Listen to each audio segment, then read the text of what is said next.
தாய் தமிழ் உறவுகளுக்கு வணக்கம். அதிகாரத்தை கையில் எடுத்த காவல்துறை என்ற தலைப்பில் இந்த காணொளியை காண்கிறோம். அதிகாரத்தை கையில் எடுத்த காவல்துறை. நேற்றைய தினம் மானாமதுரையில் ஆகாஷ் என்ற ஒரு இளைஞன் காவல் நிலையத்தில் காவல்துறையினரால் கடுமையாக தாக்கி அதனால் உயிரிழந்ததாக கூறப்படுகிறது. ஆகாஷ் தேவேந்திரகுல வேளாளர் சமூகத்தை சார்ந்த ஒரு இளைஞன். கள்ளச்சாராய விற்பனையை தட்டி கேட்டதாக கூறப்படுகிறது. அப்பொழுது ஏற்பட்ட வாக்குவாதம் காவல்துறை விசாரித்து நீதிமன்றத்தில் நிறுத்தியது. நீதிமன்றம் காவலில் வைக்க உத்தரவிட்டது. இந்த சூழ்நிலையில் காவலில் வைக்கப்பட்டிருந்த ஆகாஷ் காவல்துறையினரால் தாக்கப்பட்டுள்ளார். அவருடைய கால்கள் கடுமையாக தாக்கப்பட்டுள்ளன, முறிக்கப்பட்டுள்ளன. மருத்துவமனைக்கு அனுமதிக்கப்பட்டிருக்கும் பொழுது உயிரிழந்ததாக கூறப்படுகிறது. காவல்துறை அடித்ததால் ஆகாஷ் உயிரிழந்ததாக தேவேந்திரகுல வேளாளர்கள் குற்றம் சாட்டுகின்றனர். விடிய விடிய போராட்டம் நடத்தி வருகிறார்கள். சமீப காலமாக காவல்துறை சட்டத்தை கையில் எடுக்கிறது. இது ஒரு தவறான செயல். காவல்துறை சட்டத்தை கையில் எடுக்க தண்டனை வழங்க அதிகாரம் கிடையாது.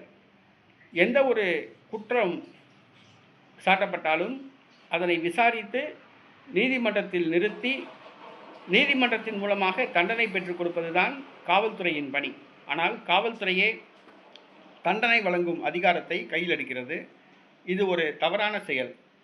பல்வேறு குழுக்கள் போராட்டம் நடத்தியதன் மூலமாக தமிழக அரசு சிபிசிஐடி விசாரணைக்கு இந்த வழக்கை மாற்றியுள்ளது. இது ஒரு கண் துடைப்பு. சிபிசிஐடி விசாரணைக்கு மாற்றியுள்ளது என்பது ஒரு கண் துடைப்பு.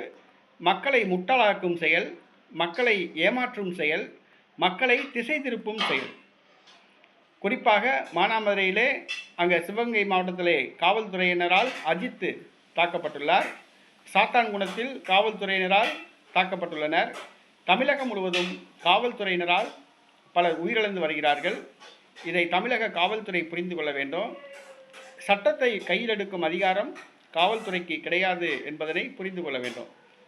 அவர் எப்பேற்பட்ட குற்றம் செஞ்சாலும் கூட நீதிமன்றத்தில் நிறுத்தி தண்டனை வாங்கி கொடுப்பதுதான் காவல்துறையினரின் பணி.